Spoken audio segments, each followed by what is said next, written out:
Hello, everybody. Welcome to the Strangers in Jerusalem YouTube channel and podcast, where we explore the Gospels and the Jesus traditions within their Jewish context. We will now finally get into this text and look specifically at the elements mentioned in the Gospels, and we'll pull those out and break them apart and see how they fit within a first century Jewish setting.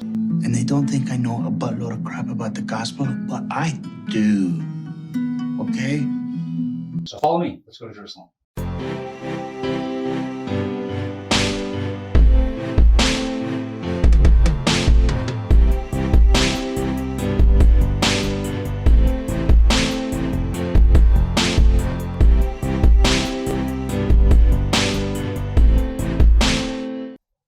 Now, there's one more intriguing thing to mention here, and that's that Jesus' baptism and the wilderness episode right after his baptism parallels Moses and the Exodus narratives.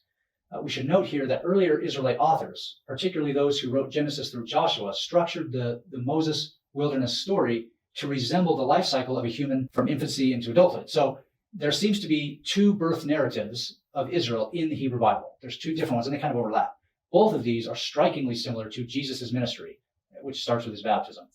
The author Matthew most likely had this in mind when composing his gospel. So here, let me give you an example of how the Israelites construct a story to explain that the birth of Israel as a nation resembles the birth of a human being. So in the first birth story of Israel, Moses is presented as the father of the nation. And so Numbers chapter 11, quote, "Did I receive all this people? Did I give birth to them?" This is Moses saying this. "I conceived and gave birth to them."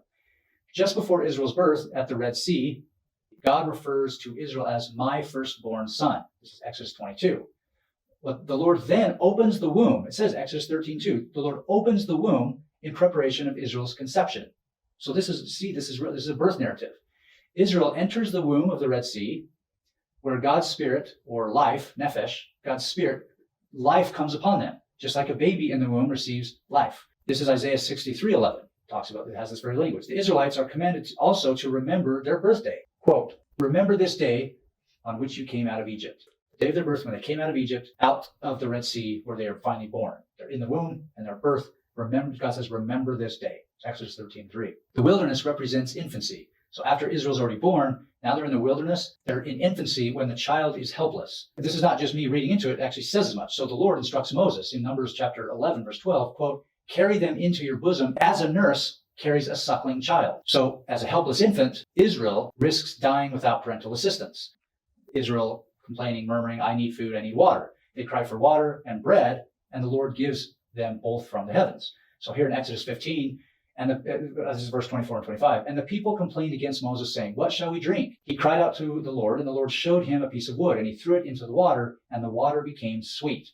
Also in Exodus 15, verses 1 through 4. "The whole congregation of the Israelites complained against Moses and Aaron in the wilderness."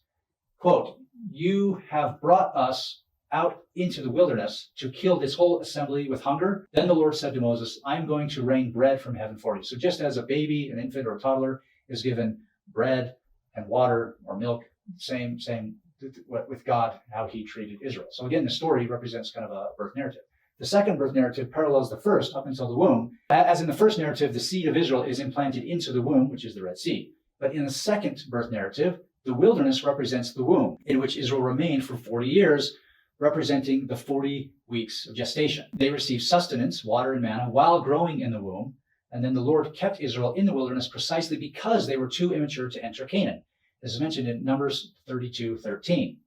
At the end of the gestation period, Israel enters a new world through the waters of the Jordan River, which represents the birth canal in Joshua 3. At this point, Israel becomes a people with a land. The 12 stones immediately erected at Gilgal in Joshua 4, and the subsequent 12 tribal territories represent the young life of sibling relationships and budding leaders. These two narrative strands are the stories of Israel's birth. Jesus' experience in the Gospel of Matthew contains all of the major elements in the Moses wilderness narratives, although these aren't always a direct parallel. So like the Israelites in the second birth narrative, Jesus went to the Jordan River for his rebirth and the start of his ministry. The Red Sea and the Jordan River are split for the Israelites, and the heavens are split while Jesus stands in the Jordan River. Also, the Lord declares Israel his firstborn son on the day of its birth, Exodus 4:22, and the Lord declares Jesus his beloved son on the day of his baptism, in Luke 3, Mark 1, and Matthew 3. Also, when Israel emerges out of the sea, God's Spirit comes upon them. And when Jesus emerges out of the water, God's Spirit comes upon him. So you can read about these parallels in, again, Isaiah 63:11, and then Mark 1 and Matthew 3. Israel remains in the wilderness for 40 years in preparation for its birth, according to the second birth narrative. And Jesus remains in the wilderness for 40 days in preparation for his ministry. In the Gospel of Matthew, Jesus represents both Moses and the entire nation of Israel at his baptism, which initiated a new chapter in Israel's history. And this new chapter, according to the author of Matthew, this new chapter in Israel's history is a second birth of a nation.